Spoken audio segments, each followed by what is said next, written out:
ચાલો વિદ્યાર્થી મિત્રો, આપણે ગયા લેક્ચરમાં થોડાક દાખલા જોયા હતા. કંઈક 16 દાખલા લગભગ જોયા હતા. હવે દાખલા નંબર 17.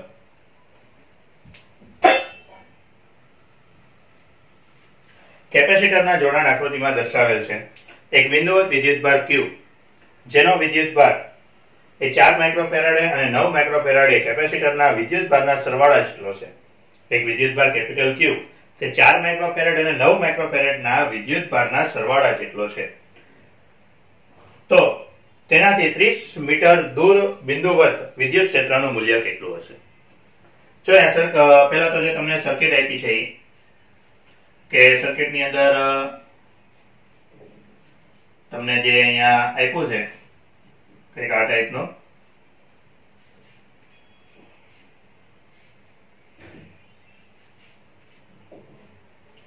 અહીંયા 8 વોલ્ટની બેટરી, અહીંયા 4 માઇક્રોફેરાડે, 3 માઇક્રોફેરાડે, 9 માઇક્રોફેરાડે, 2 માઇક્રોફેરાડે અને વોલ્ટેજ આપ્યો છે 8 વોલ્ટ. હવે તમને એવું કીધું 30 મીટર દૂર એક વિદ્યુતભાર છે. વિદ્યુતભારથી 30 મીટર દૂર વિદ્યુત ક્ષેત્ર કેટલું? બરાબર કે 30 મીટર દૂર વિદ્યુત ક્ષેત્ર. વિદ્યુત ક્ષેત્ર શોધવું હોય તો વિદ્યુત ક્ષેત્રનું સૂત્ર છે આપણી પાસે E = kQ/r². તો પહેલા આપણે Q શોધવો પડશે. Q એટલે કોનો કીધો તમને? 4 માઇક્રોફેરાડે અને 9 માઇક્રોફેરાડેના વિદ્યુતભારના સરવાળો છે. આપણે શું કરવું પડશે કે 4 માઇક્રોફેરાડે 9 માઇક્રોફેરાડે છે બંનેના બંનેનો વિદ્યુતભાર શોધવાનો, બેનો સરવાળો કરવાનો. એટલે Q મળી જાય. Q મળી જાય ત્યારબાદ કોમન સૂત્ર છે kQ/r². બરાબર. તો એ શોધવા માટે સૌ પ્રથમ કામ સૌ પહેલું કામ તો આપણે શું કરવું પડશે તો કે અહીંયા તો તમે જો આ બે સમાંતરમાં છે. બરાબર. મારે બધાયનો વિદ્યુતભાર શોધવો છે. બરાબર. ચાલો બધાયનો વિદ્યુતભાર શોધવો હોય તો કામ કરીએ. પહેલા તો આ સર્કિટની અંદર આ બે સમાંતરમાં છે એટલે સર્કિટ કંઈક આ ટાઈપની બનશે. આ 4 માઇક્રોફેરાડે સમાંતરમાં છે એટલે સીધો સરવાળો એટલે 9 ને 3 12 માઇક્રોફેરાડે. અહીંયા તો જે છે જ 2 માઇક્રોફેરાડે અને એની સાથે જે બેટરી જોડી છે 8 વોલ્ટની. તો 8 વોલ્ટની બેટરી છે. અહીંયા બંને આપણી પાસે C છે, કેપેસિટન્સ છે. કેપેસિટન્સ હોય, બેટરી હોય તો પછી આપણને તેનો વિદ્યુત ભાર મળી જાય. બરાબર. કેપેસિટન્સ હોય, બેટરી હોય તો વિદ્યુત ભાર મળી જાય. ચાલો તો વિદ્યુત ભાર શોધવા માટે એક કામ કરીએ અને C1 નામ આપી દો, આ C2. તો C1 અને C2 એનો કુલ વિદ્યુત સ્થિતિમાન 8 વોલ્ટ. તો C1 નો વિદ્યુત સ્થિતિમાન V1 બરાબર, તો એની માટે તમને યાદ હોય તો આપણી પાસે સૂત્ર હતું VC2/C1 + C2. V કેટલો? 8, C2 એટલે 12, C1 + C2 એટલે 12 ને 4 16 એટલે 8 દુ 16, 2 6 12 એટલે V1 બરાબર 6 વોલ્ટ. આ જ રીતે V2 એ જ રીતે C2 નો વિદ્યુત સ્થિતિમાન. બરાબર. તો V2 બરાબર શું કરશો તો VC1/C1 + C2. તો V કેટલો છે? 8. હવે C1 એટલે 4 છેદમાં 16 એટલે કેટલો થઈ જશે? આ 2 વોલ્ટ. બરાબર. તો આના પરથી તમને C1 નો વિદ્યુતભાર મળી જશે કે C1 એટલે કોણ છે તો કે 4 માઇક્રોફેરાડે. 4 માઇક્રોફેરાડે એનો વિદ્યુતભાર. તો એનો વિદ્યુતભાર કેટલો થશે તો Q1 લઈએ તો Q1 બરાબર Q બરાબર CV. C1 કેટલો? 4, V1 6 એટલે 6 ચોક 24 માઇક્રોકુલમ. હવે બીજો મારે વિદ્યુતભાર તો કોનો શોધવાનો છે તો કે બીજો મારે 9 માઇક્રોફેરાડે નો વિદ્યુતભાર શોધવો છે. પણ 9 માઇક્રોફેરાડે અને 3 માઇક્રોફેરાડે સમાંતરમાં છે. એ સમાંતરમાં છે તો એટલે બેનો વિદ્યુતભાર અલગ અલગ હશે. બરાબર. હવે સમાંતરમાં છે તો આપણે એક વસ્તુ ખબર પડશે કે આ 12 માઇક્રોફેરાડે નો વોલ્ટેજ કેટલો છે? 2 વોલ્ટ. તો એનો અર્થ એમ થઈ ગયો 3 અને 9 બંનેનો વોલ્ટેજ કેટલો? 2 વોલ્ટ, કારણ કે બે સમાંતરમાં છે. તો આના પરથી તમને 9 માઇક્રોફેરાડે નો વિદ્યુત ભાર મળી જશે. બરાબર. તે જ રીતે 9 માઇક્રોફેરાડે નો વિદ્યુત ભાર Q2. તો તો અને C3 કહી દો, C3 V2, કારણ કે V2 છે એ કોનો વિદ્યુત સ્થિતિમાન છે? 12 માઇક્રોફેરાડે નો. 12 માઇક્રોફેરાડે ની અંદર કોણ છે? 9 અને 3, બે કેવા? સમાંતરમાં છે. એનો અર્થ એમ થઈ ગયો બધાનો વિદ્યુત સ્થિતિમાન સરખો જ હશે. તો માટે C3, તો C3 કેટલો? 9 અને આ 2 એટલે 18. તો માટે કુલ વિદ્યુત ભાર, તો આપણે જે કીધું છે Q વિદ્યુત ભાર કોનો કીધો? તો 4 અને 9 માઇક્રોફેરાડે ના વિદ્યુત ભારના સરવાળા જેટલો. એટલે કેટલો થઈ જશે? 8 ને 4 12, 2 ને 3 ને 4 એટલે 42 માઇક્રોકુલમ. બરાબર, બેનો સરવાળો કર્યો તો આ 42. બસ બાકીનું કામ બહુ નોર્મલ. તો માટે આ 42 માઇક્રોકુલમ થી 30 મીટર અંતરે વિદ્યુત ક્ષેત્ર, તો જે આપણી પાસે વિદ્યુત ક્ષેત્રનું સૂત્ર હતું E બરાબર kq/r², k એટલે 9 ગુણ્યા 10 ની 9, q 42 માઇક્રોકુલમ એટલે 42 ગુણ્યા 10 ની -6, r એટલે 30 મીટર છે. 30 મીટર એટલે 3 ગુણ્યા 10 ની 1 થઈ ગયું, એનો વર્ગ કરો એટલે 9 ગુણ્યા 10 ની 2 ઘાત, તો 9 9 કટ એટલે 42 ગુણ્યા 9 માંથી 6 જાય એટલે 3, 3 માંથી 2 જાય એટલે 1, એટલે 420 ન્યૂટન પર કુલમ. બરાબર, એટલે કઈક આ પ્રકારનો દાખલો. તો દાખલો એમ સિમ્પલ જ હતો. આપણે જે આગળ કર્યું હતું જેવું જ કરવાનું હતું. વિદ્યુત ભાર ખાલી શોધવાનો હતો. બરાબર, વિદ્યુત ભાર મળી જાય ત્યારબાદ તો બહુ સિમ્પલ કામ જ હતું કે વિદ્યુત ભાર મળી જાય પછી શું છે તો કે સીધો જ એ બેનો સરવાળો કરી દો અને પછી વિદ્યુત ક્ષેત્ર શોધવું હતું. તો વિદ્યુત ક્ષેત્રનું સૂત્ર તો આપણી પાસે હતું. બરાબર, ત્યારબાદ 18મો દાખલો.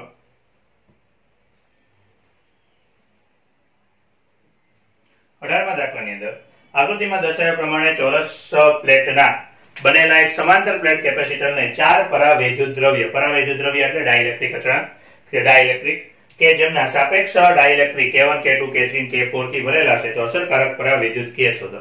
અસરકારક ડાઇલેક્ટ્રિક શોધવો છે. હવે જે તમને આકૃતિ આપી છે એ પ્રમાણે અહીંયાથી ભાગ પાડી દીધા. K1 K2 K3 K4 આ L/2 અને અહીંયા D/2 અંતર છે. કામ આગળ આપણે આ રીતના દાખલા ગણ્યા એ રીતના દાખલા જેવું જ કામ કરવાનું છે. બરાબર, કામ બહુ નોર્મલ કરવાનું છે કે ટોટલ કેટલા ભાગ પડી ગયા? 1 2 3 ને 4 ભાગ પડી ગયા. તો અહીં તમે જુઓ તો શું થશે તો K1 K2 શ્રેણીમાં થશે, K3 K4 એ શ્રેણીમાં થશે. બરાબર, અને પાછા એ બે એકબીજા સમાંતર થઈ જશે. બરાબર, આપણે જે વાત કહેતી એમ કે આમાં સીધા લીટા હશે એટલે એ શ્રેણીમાં હોય, બાકી આડા હોય એટલે એ સમાંતરમાં હોય. તો K1 K2 શ્રેણીમાં, K3 K4 શ્રેણીમાં અને એ બે એકબીજા સમાંતર થઈ જશે. બરાબર, તો આને આપી દઈએ નામ કે C1 C2 C3 C4. બરાબર, ત્યારબાદ કામ જે આપણે કરતા હતા કે પહેલું કામ શું કરશું તો કે C1 અને C2 કે પેલું કામ આપણે શું કરશું તો કે C1 અને C2 નો સમતુલ્ય કેપેસિટન્સ ગોતશું. બરાબર, કે C1 અને C2 નો સમતુલ્ય કેપેસિટન્સ. તો C1 અને C2 નું સમતુલ્ય કેપેસિટન્સ 1/C C' લઈ લો તો એનું થશે 1/C1 + 1/C2. C1 એટલે કેટલું લેશું તો કે K1 જેટલું ભર્યું છે. તો K1 જેટલું ભર્યું છે એટલે અને બીજા સમજો કે લંબાઈ અડધી છે એટલે ધારો કે કુલ ક્ષેત્રફળ A હોય ને તો આનું ક્ષેત્રફળ કેટલું લેવું પડશે? A/2 લેવું પડશે. એટલે આપણી પાસે જે સૂત્ર છે A C1 એટલે A તો A/2 ε0 K1/D D ની જગ્યાએ D/2 પ્લસ C2 તો C2 માટે A એની જગ્યાએ A/2 ε0 K2 અને D/2 એટલે 2 2 કટ એટલે ફાઇનલી શું વધશે કે 1/C' બરાબર D/A ε0 1/K1 + 1/K2. તો C' બરાબર A ε0 અને લસા લઈ લેવી ને. બરાબર, કે કામ કરીએ અને લસા લઈ લઈએ તો શું થઈ જશે અહીંયા K1 K2 D K1 + K2. હવે એ જ રીતે ધારો કે K3 અને K4 માટે કરશું તો તે જ રીતે C3 અને C4 નો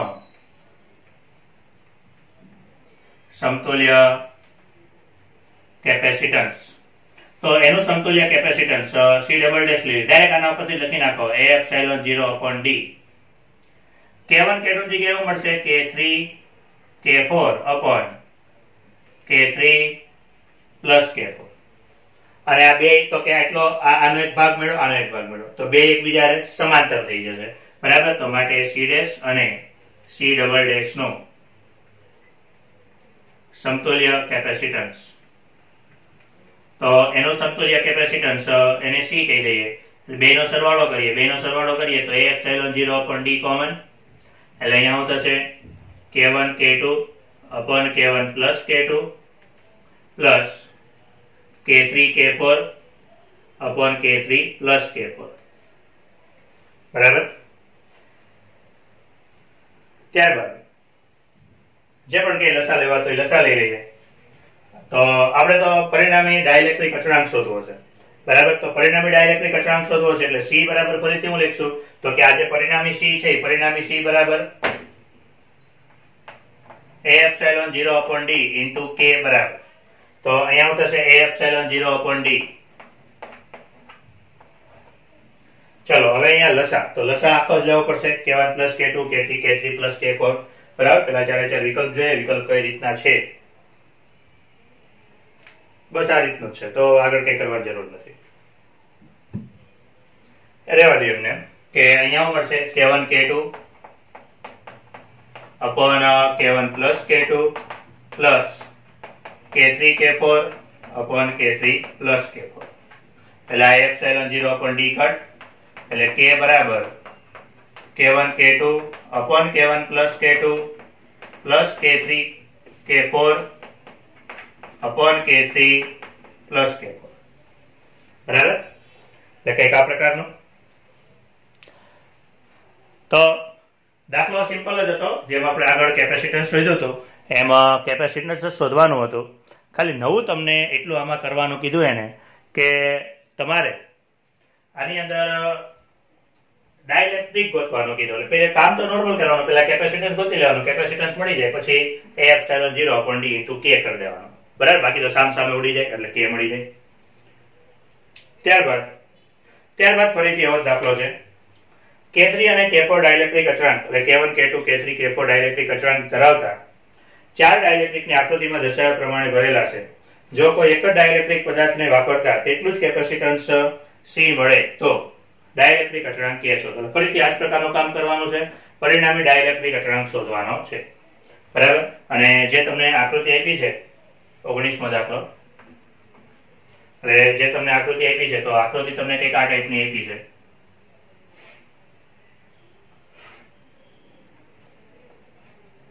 અહીંયા K1 K2 K3 K4 આ d/2, અને આખું જે પ્લેટ હશે તો આખી પ્લેટનું ક્ષેત્રફળ A હશે. એટલે આજે અહીંયાથી આ છે 3 ભાગ પડી ગયા છે, તો એનો અર્થ એમ થઈ ગયો આની પાસે A/3 પ્લેટ હશે, આની પાસે A/3 અને આની પાસે પણ A/3.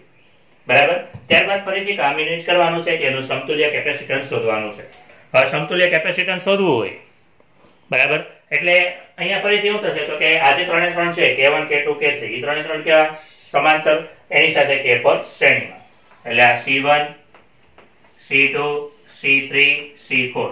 એટલે પહેલું કામ શું થશે કે C1 C2 અને C3 ના સમતુલ્ય કેપેસિટન્સ. તો ઈ કેપેસિટન્સ કેવું તો કે ઈ કેપેસિટન્સ શ્રેણીમાં. બરાબર. C1 C2 અને C3 નું સમતુલ્ય કેપેસિટન્સ અને ઈ કેપેસિટન્સ શ્રેણીમાં. તો શ્રેણીમાં છે એટલે સોરી આ 3 સમાંતરમાં. તો સમાંતરમાં છે એટલે એને C' કહી દો. તો C' બરાબર શું કરશું C1 plus C2 plus C3. સૂત્ર ફરીથી common A epsilon 0/d into K. તો એની જગ્યાએ A/3 એપ્સિલોન 0 K1/d, d ની જગ્યાએ તો કે d/2. તો એટલે જો બધા માટે આવું જ થશે, બધા માટે A/3 d/2 છે. તો એનો અર્થ શું થશે 2 એપ્સિલોન 0/3d કોમન કાઢી નાખો એટલે અંદર શું વધશે K1 plus K2 plus K3 અને આ ત્રણેયની સાથે C4 સમાંતરમાં એટલે સોરી શ્રેણીમાં તો C' અને C4 નું સમતુલ્ય કેપેસિટન્સ શેમાં શ્રેણીમાં તો શ્રેણીની અંદર કે 1/C તો 1/C બરાબર 1/C' પ્લસ 1/C4 ચાલો C' કેટલા મેળવો 2A/0/3D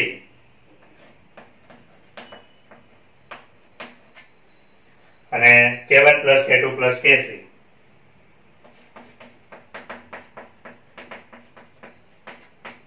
C4 તો C4 માટે જો એની માટે પ્લેટનું ક્ષેત્રફળ આખું છે ખાલી અંતર કેટલું થશે તો કે અંતર d/2 થઈ જશે કારણ કે આખું d આપેલું છે આ d/2 છે એટલે આ d/2 થશે એટલે a d/2 થઈ જશે બરાબર એટલે C4 માટે અહીંયા લખું તો હું લખવું પડશે મારે a આખો epsilon0 K4 d ની જગ્યાએ d/2 ચલો કોમન નીકળતું તો કોમન કાઢ નાખો તો d/2a epsilon0 એટલે 3/K1 plus K2 plus K3 plus 1/K4 પછી તો લસા લેતા આવડે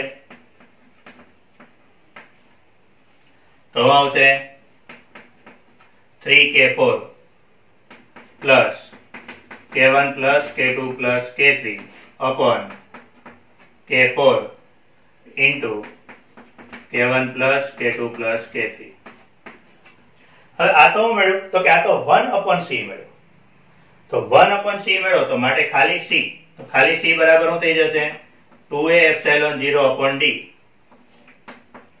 K4 into K1 plus K2 plus K3 upon 3K4 plus K1 plus K2 plus K3 બરાબર પછી જે તમને રકમમાં કીધું છે તો રકમમાં તો તમને એવું કીધું છે કે આનો પરિણામી ડાઇલેક્ટ્રિક અચળાંક હતો પરાવિદ્યુત કીધું ને પરાવિદ્યુત એટલે ડાઇલેક્ટ્રિક અચળાંક હતો બરાબર એટલે રકમમાં તો તમને કઈ રીતનું કીધું છે કે પરિણામી ડાઇલેક્ટ્રિક અચળાંક તો ફરીથી આ C બરાબર આ તો નાખો ને A/0/D એટલે શું થઈ જશે C થઈ જશે અને આ જે C છે C બરાબર તમારે શું લખવું પડશે કે તમને એવું કીધું છે ચારેયની જગ્યાએ ખાલી એક જ K જેટલો ડાઇલેક્ટ્રિક અચળાંક મૂક્યો હોત તો એનો અર્થ એમ થઈ જાય કે આ જે પરિણામી છે જગ્યામાં શું લેવું પડે A/0/D into K લેવો પડે તો સામસામેથી A/0/D ઉડાડી નાખો એટલે વચ્ચે હું K આ બે ને છેદમાં લઈ લો upon 2 બરાબર K4 K1 plus K2 plus K3 upon 3K4 plus K1 plus K2 plus K3 તો ચારે ચાર વિકલ્પ તમે જુઓ કોના જેવું બની શકે એવું છે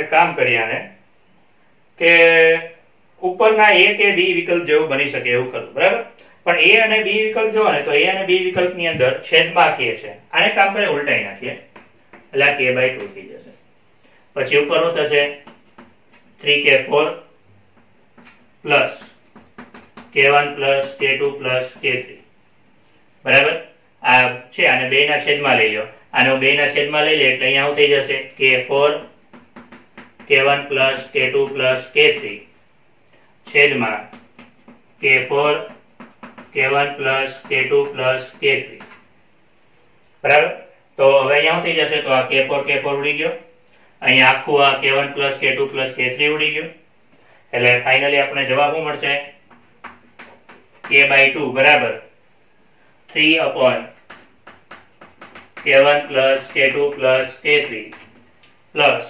1/K4 બરાબર એટલે કે આ પ્રકારનું કે તમને એમાં સિમ્પલ એ વસ્તુ કીધું હતું કે સમતુલ્ય ડાઇલેક્ટ્રિક અચળાંક શોધવાનો જો સમતુલ્ય ડાઇલેક્ટ્રિક અચળાંક શોધવાનું કે તો તમારે કામ તો નોર્મલ જ કરવાનું કે કામ તો કરવાનું તો કે સમતુલ્ય કેપેસિટન્સ જ શોધી લેવાનું સમતુલ્ય કેપેસિટન્સ મળી જાય પછી C બરાબર A/0/D into K કરી દેવાનું એટલે સામસામેથી A/0/D ઉડી જાય એટલે તમને ડાઇલેક્ટ્રિક અચળાંક સમતુલ્ય ડાઇલેક્ટ્રિક અચળાંક મળી જશે દાખલા નંબર 20 તો દાખલા નંબર 20 ની અંદર કે જે તમને રકમમાં કીધું છે એ આપેલા આકૃતિમાં ટર્મિનલ એ અને બી વચ્ચે રહેલ કેપેસિટરમાં કેટલી ઉર્જા સંગ્રહિત થશે. તમને કંઈક આ પ્રકારની સર્કિટ આપી છે. અહીંયા એ બિંદુ અને બી બિંદુ વચ્ચે દરેકનું મૂલ્ય 1 માઇક્રોફેરાડે છે. બરાબર. અહીંયા એક બિંદુ આપ્યું છે સી, અહીંયા એક ડી. હવે આ પ્રકારની સર્કિટ હોય તો પહેલું કામ એ કરવું પડે કે આ સર્કિટને સારી રીતે ગોઠવવી પડે. કે આમાં તમે જો ડાયરેક્ટ આમાં પ્રવાહ ખબર આપણે ન પડે ભાઈ પ્રવાહ કેટલો છે. કામ બહુ નોર્મલ આપણે કરશું કે ભાઈ તમને કીધું છે કેટલી ઉર્જા સંગ્રહિત થશે, તો ઉર્જાના આપણે બે સૂત્ર છે q²/2c હાફ cv². એ કોઈ પણ સૂત્રનો તમે ઉપયોગ કરો. બરાબર. તો એના માટે અહીંયા કે પેલું કામ કરીએ. અહીંયા એક આ બિંદુ એ છે. જો આ બિંદુ એ હશે તો એનો અર્થ કે અહીંયા વચ્ચે કાંઈ જોડેલું નથી, એટલે આ બિંદુ પણ એ જ હોય. એ પર આગળ આપણે ચર્ચા કરેલી હતી. ટોટલ બિંદુ થયા કેટલા? તો a, b, c અને d, 4 બિંદુ થયા. બેટરી કોની કોની વચ્ચે જોડેલી છે? તો કે બેટરી અહીંયા એક a બિંદુ વચ્ચે અને c બિંદુ વચ્ચે બેટરી જોડેલી છે. તો 4 બિંદુ છે. તો આગળ મેં તમને કીધું તો 4 બિંદુ હોય તો ચોરસ બનાવવાનું. બરાબર. પણ કઈ રીતે ચોરસ બનાવવાનું? કે જે બે બિંદુ વચ્ચે બેટરી જોડેલી હોય એ બે બિંદુને સામસામે લખવાનું. ત્યારબાદ અહીંયા તમે જુઓ તો આ a અને b વચ્ચે, તો આ a અને b વચ્ચે એક કેપેસિટર છે, b અને c વચ્ચે એક કેપેસિટર છે, પછી આ c અને d વચ્ચે એક કેપેસિટર છે, પછી અહીંયા a અને d વચ્ચે એક કેપેસિટર છે, અને b અને d વચ્ચે, તો b અને d વચ્ચે એક કેપેસિટર છે. કંઈક આ પ્રકારની સર્કિટ બની. બરાબર. અહીંયા a અને c વચ્ચે એક બેટરી જોડેલી છે. હવે ધ્યાન રાખજો, આ પ્રકારની જે સર્કિટ બને ને, આ પ્રકારની સર્કિટને વિસ્ટન બ્રિજ કહેવાય. બરાબર. આ પ્રકારની જે સર્કિટ બને એ સર્કિટને વિસ્ટન બ્રિજ કહેવાય. તો કે વિસ્ટન બ્રિજમાં વિસ્ટન બ્રિજ કહેવાય. વિસ્ટન બ્રિજ ની અંદર આમાં એવું હોય કે વિસ્ટન બ્રિજ હોય ને એટલે શું હોય કે સામસામે આ બધાનું મૂલ્ય 1 છે, એટલે સામસામે ગુણોત્તર સરખો હોય. આપણે વિસ્ટન બ્રિજ વિશે બહુ ડિટેલમાં ભણવાનું છે, પણ ત્રીજા ચેપ્ટરમાં ભણવાનું છે. બરાબર. કે એની અંદર એવું હોય સામસામે વિદ્યુત સ્થિતિમાન સરખો થઈ જાય. વિદ્યુત સ્થિતિમાન સરખો થઈ જાય એટલે વિદ્યુત પ્રવાહ પસાર ન થાય. વિદ્યુત પ્રવાહ આ વચ્ચેનું કેપેસિટર ને વચ્ચેની લાઈન, એમાંથી વિદ્યુત પ્રવાહ પસાર ન થાય. એટલે હમણાં ખાલી એટલું યાદ રાખજો કે આ વચ્ચેની લાઈનમાંથી વિદ્યુત પ્રવાહ પસાર ન થાય. એનો અર્થ કે વચ્ચેની લાઈનનો કેપેસિટર જ આખો નીકળી જાય. બરાબર. અહીંયાથી આ જે કેપેસિટર છે એ કેપેસિટર જ આખો આપણે કાઢી નાખવાનો. એટલે કામ એવું કરવું પડે કે આ જે વચ્ચેથી આ કેપેસિટર છે, કેપેસિટર કામ જ ન કરે મતલબમાં, કારણ કે એમાંથી કોઈ પ્રવાહ પસાર થાય નહીં. બરાબર. તો હવે જો અહીંયાથી પ્રવાહ પસાર થશે, આ 10 વોલ્ટ છે, એટલે શું થશે? તો કે આ બંને અહીંયાથી એક પ્રવાહ જે જશે, આ પ્રવાહ, તો એ બંનેમાંથી જશે, અહીંયા બંનેમાંથી જશે. એટલે ઉપરના બે શ્રેણીમાં થશે, આ નીચેના બે હોતન શ્રેણીમાં થશે, અને એ પાછી એકબીજા હારે સમાંતરમાં થઈ જશે. બરાબર. તો કઈક આટલું થશે. બધાનું મૂલ્ય 1 માઇક્રોફેરાડ જ છે. બરાબર. ઉપરના બે શ્રેણીમાં, નીચેના બે શ્રેણીમાં, અને પાછા એ બે એકબીજા હારે સમાંતરમાં થશે. તો હવે આની અંદર પેલો આપણે કામ કરીએ, કુલ વિદ્યુતભાર શોધી લઈએ. કુલ વિદ્યુતભાર શોધવો એટલે કુલ કેપેસિટન્સ શોધવું પડશે. તો એ સમજો, આ બે શ્રેણીમાં છે. શ્રેણીમાં છે એટલે શું કરશો? ઉપર ગુણાકાર, છેદમાં સરવાળો. બેનું મૂલ્ય 1 છે તો ગુણાકાર શું આવશે? 1 ગુણ્યા 1 છેદમાં 1 વત્તા 1 એટલે 1/2. એટલે આનું સમતુલ્ય કેટલું મળશે? તો કે 1/2. ઉપરવાળાનું સમતુલ્ય કેટલું મળશે? તો કે 1/2. એ બે એકબીજા હારે સમાંતરમાં છે. સમાંતરમાં છે એટલે એનો અર્થ એમ થઈ ગયો કે આ પરિપથનો કુલ કેપેસિટન્સ, તો આ પરિપથનું કુલ કેપેસિટન્સ કેટલું મળશે? તો અડધો ને અડધો એટલે આખો. એટલે કુલ કેપેસિટન્સ એ કેટલું મળશે? 1 માઇક્રોફેરાડ. બરાબર. તમારે આ રીતે શોર્ટકટમાં દાખલા ગણવાના, બહુ વધારે માથાકૂટ એમાં નહીં કરવાની. બરાબર. એટલે પરિણામી જે કેપેસિટન્સ મળશે એ કેપેસિટન્સ એ કેટલું મળશે? તો કે 1 માઇક્રોફેરાડ. હવે આ 1 માઇક્રોફેરાડે મળ્યો તો માટે કુલ વિદ્યુતભાર કે આ પરિપથનો કુલ વિદ્યુતભાર, તો પરિપથનો કુલ વિદ્યુતભાર શું કરશું? તો કે Q બરાબર CV. C એટલે કેટલો છે? 1 માઇક્રોફેરાડ. V એટલે 10, એટલે કેટલું મળશે? 100 માઇક્રોકુલમ. બરાબર. તો આની માટે કે 100 માઇક્રોકુલમ કુલ ઉર્જા મળી. હવે કામ કરીએ, વિદ્યુત ભાર કેટલો થશે? જો આ 100 માઇક્રોકુલમ જે વિદ્યુતભાર છે કોનો? તો કે C ની અંદર કોણ છે? તો કે આ બે છે. એ બે સમાંતરમાં છે. બે સમાંતરમાં છે અને બેના મૂલ્ય સરખા છે. એનો અર્થ એમ થશે કે હવે આપણે સૂત્ર મૂકવા જઈએ Q1 બરાબર Q C1/C1 + C2, તો બે કેપેસિટર સરખા છે એટલે વિદ્યુતભાર સમાન રીતે વહેંચાશે. બરાબર? તો માટે વિદ્યુતભાર બધામાં આને કામ કરીએ નામ આપી દઈએ C1 C2 C3 ને C4. તો C1 અને C2 એનો કુલ વિદ્યુતભાર કેટલો? કારણ કે આ જો સમજો C1 C2 C3 C4 સમાંતરમાં છે. C1 C2 તો શ્રેણીમાં છે એટલે એનો વિદ્યુતભાર સરખો હશે. C3 C4 શ્રેણીમાં છે એટલે એનો વિદ્યુતભાર સરખો હશે. તો એનો અર્થ એમ થઈ ગયો કુલ વિદ્યુતભાર 100 છે. તો માટે વિદ્યુતભાર C1 અને C2 નો કુલ વિદ્યુતભાર કેટલો? તો 50 માઇક્રોકુલમ. C3 અને C4 નો એનો કુલ વિદ્યુતભાર કેટલો? તો કે 50 માઇક્રોકુલમ. પરંતુ C1 અને C2 શ્રેણીમાં છે. શ્રેણીમાં તો બધાનો વિદ્યુતભાર સરખો હોય. તો માટે C1 નો વિદ્યુતભાર કેટલો? તો 50 માઇક્રોકુલમ. બરાબર? તો એ વિદ્યુતભાર આપણે મળી ગયો કે C1 નો વિદ્યુતભાર તો કે 50 માઇક્રોકુલમ. એનો અર્થ કે જે કુલ વિદ્યુતભાર હતો એની કરતા અડધો. બરાબર? તો આ C1 ની આમ તો એક કામ કરે ને કુલ વિદ્યુતભાર હતો એની કરતા અડધો થઈ ગયો. બરાબર? તો માટે આ C1 ની ઊર્જા. તો C1 ની ઊર્જા એટલે શું કરશો? તો કે Q2/2C એવું થઈ જાય. પણ C1 માં વિદ્યુતભાર કેટલો છે? Q/2 છે એટલે Q2/4 * 2C એટલે Q2/8C. બરાબર? તો Q બરાબર તો CV એટલે C2V2/8C એટલે શું થઈ ગયું? CV2/8 થઈ ગયું. બરાબર? તો CV2 C એટલે તો શું છે? તો કે એ તો કુલ, કારણ કે આપણે કુલ વિદ્યુતભાર લીધો તો C એટલે તો કુલ વિદ્યુત હશે. એ કેટલો છે? 1. V એટલે 10 એટલે એનો 100. તો 100/8 100/4 એટલે 25 એટલે કેટલું થશે? 12.5 માઇક્રોજુલ. બરાબર?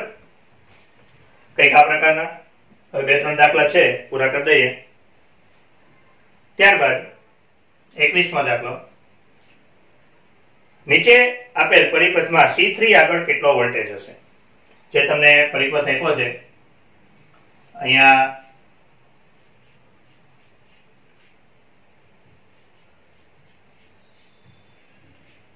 C1 C2 C3 અને V. હવે તમને સવાલ એવો પૂછ્યો છે C3 આગળ કેટલો વોલ્ટેજ હશે? બરાબર? કે જે આ C3 છે તો C3 પાસે વિદ્યુત સ્થિતિમાન કેટલો હશે? વિદ્યુત સ્થિતિમાન શોધવો છે આપણે. તો વિદ્યુત સ્થિતિમાન શોધવો છે એટલે કામ તો શું કરશું? તો કે અહીંયા તમે જો તો કે C1 C2 સમાંતરમાં થશે. C1 C2 સમાંતરમાં છે. એ બંને C3 હારે શ્રેણીમાં થશે. બરાબર? ચલો તો પહેલું કામ તો એ કરીએ કે C1 C2 સમાંતરમાં થશે. સમાંતરમાં થાય એટલે એનો અર્થ એમ થઈ છે કે આ બંનેનું પરિણામી કેપેસિટન્સ કેટલું? તો C1 + C2 એટલે સર્કિટ કંઈક આ રીતની બનશે. અહીંયા C1 + C2, અહીંયા C3, અહીંયા V. હવે C1 + C2 બે ભેગા થઈને અને C3 આને કામ કરીએ C' નામ આપી દઈએ. તો C' અને C3 શ્રેણીમાં થશે. શ્રેણીમાં થાય તો હવે તમારી પાસે વિદ્યુત સ્થિતિમાનનું સૂત્ર છે. તો માટે C3 નો વિદ્યુત સ્થિતિમાન તો V બરાબર V3. તો V3 બરાબર આપણી પાસે સૂત્ર હતું જો તમને યાદ હોય તો V1 બરાબર હમણાં જ આપણે ઉપયોગ કર્યો. V1 બરાબર VC2/C1 + C2. તો અહીંયા જો આ C3 છે અને એની આરે C' છે તો મારે અહીંયા લેવું પડશે VC'/C' + C3. C' કેટલો? તો કે C1 + C2 અને છેદમાં C' C1 + C2 + C3 એટલે કુલ વિદ્યુત સ્થિતિમાન કેટલો મળશે? C1 + C2 * V/C1 + C2 + C3. બરાબર? ત્યારબાદ 22મો દાખલો. સવાલ તમને કઈક એવો પૂછ્યો છે કે x અને y વચ્ચેનો સમતુલ્ય કેપેસિટન્સ શોધો.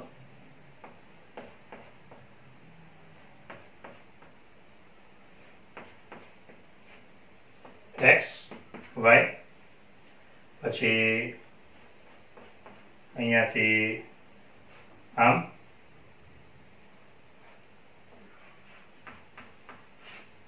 કઈક આ રીતનું આપ્યું છે. દરેક કેપેસિટરનું મૂલ્ય 4 માઇક્રોફેરાડે છે. બરાબર? સવાલ તમને એવો કીધો છે આ x અને y વચ્ચેનો સમતુલ્ય કેપેસિટન્સ શોધો. દરેકનું મૂલ્ય 4 માઇક્રોફેરાડે છે. ચાલો x અને y વચ્ચે શોધવું છે. તો તમે જો પહેલા તો બિંદુ કેટલા બને છે, કારણ કે આ પ્રકારની સર્કિટ હોય તો પહેલા એને સારી રીતે ગોઠવવી પડે. તો x અને y છે, ચાલો અહીંયા કંઈક નામ આપી દો z, અહીંયા કંઈક નામ આપી દો w. જો સીધો જ વાયર જતો હોય, વચ્ચે કઈ જોડેલું જ ન હોય તો x નો x જ રહેવા દેવાનો. તો 4 બિંદુ આપણને મળ્યા. કોની વચ્ચે શોધવું છે? તો કે x અને y વચ્ચે 4 બિંદુઓ એટલે આ રીતે ગોઠવવા. ચાલો તો x અને z, તો x અને z વચ્ચે કેપેસિટર છે, z અને w વચ્ચે છે, w અને y વચ્ચે છે.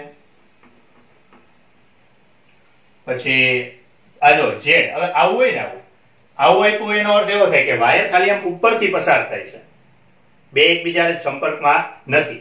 એટલે એનો અર્થ એવો થાય તો z અને y વચ્ચે છે, x અને w વચ્ચે છે. હવે x અને y વચ્ચે શોધવું છે, એનો અર્થ એમ થઈ ગયો કે એ બેટરી બની ગઈ, એની વચ્ચે બેટરી જોડી દેવાની. બરાબર, બેટરી આપણી પાસે ઘરની રાખવાની, બેટરી જોડી દેવાની. તો અહીંયા તમે એક વસ્તુ સમજો, અહીંયા કે આ જેવું જ બન્યું ફરીથી. તો આવું હોય ત્યારે મેં તમને એવું કીધું કે આ વિસ્ટન બ્રિજ બને, વિસ્ટન બ્રિજ બનશે એટલે આ વચ્ચેનો કેપેસિટર નીકળી જશે. બરાબર, આ શું બને? વિસ્ટન બ્રિજ. હવે આ પ્રકારની સર્કિટ હોય એને શું કહેવાય? વિસ્ટન બ્રિજ કહેવાય. હજુ કહું છું વિસ્ટન બ્રિજ ની બહુ ટેન્શન નહીં લેતા, કેવું વિસ્ટન બ્રિજ છે, હું છે, એની બહુ કઈ ટેન્શન નથી. અત્યારે એટલું મગજમાં રાખવાનું, આવું બને સામ સામે હરખાવું એટલે વચ્ચેનો કાઢી નાખવાનું. બધાનું મૂલ્ય 4 માઇક્રોફેરાડે છે. હવે જો અહીંયાથી પ્રવાહ પસાર કરું તો અહીંયાથી પ્રવાહના બે ભાગ પડશે. ઉપરથી જે પ્રવાહ જશે એ જ આમ જશે, નીચેથી જે પ્રવાહ જશે એ જ આમ જશે. એનો અર્થ કે આ બે શ્રેણીમાં થશે. આ બે શ્રેણીમાં છે તો આના કેટલા થશે? 2, આના 2, અને બે સમાંતરમાં થશે એટલે છેલ્લે જવાબ આવશે 4 માઇક્રોફેરાડ. બરાબર, આવી રીતે તમારે શોર્ટકટમાં ગણવાના. આવી રીતે વર્ણન લખવાની બહુ જરૂર નથી, તમારે આવી ટેવ પાડવાની. જેટલું શોર્ટકટમાં ગણી શકો એટલું શોર્ટકટમાં દાખલો ગણવાનો. બરાબર, છેલ્લો દાખલો. ધાતુની એક સમાન 10 પ્લેટો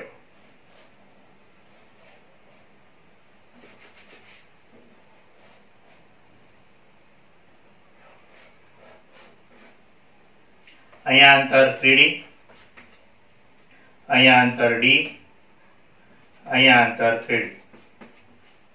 બરાબર, દરેકની લંબાઈ L છે. ધાતુની એક સમાન 10 ચોરસ પ્લેટો છે. સમજો, ચોરસ પ્લેટો છે, દરેક પ્લેટની લંબાઈ L છે. તો આ ગોઠવણનું કેપેસિટન્સ શોધો.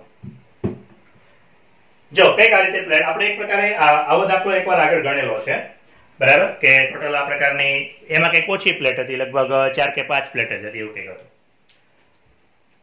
હવે તો અહીંયા કેટલા કેપેસિટર મળશે? તો કે આ 1, 2 અને 3 કેપેસિટર મળશે. આ C1, C2 અને C3. અને ત્યારે પણ મેં તમને કીધું હતું આ રીતે ગોઠવાયેલા હોય એનો અર્થ કે 3 એ 3 સમાંતરમાં થાય.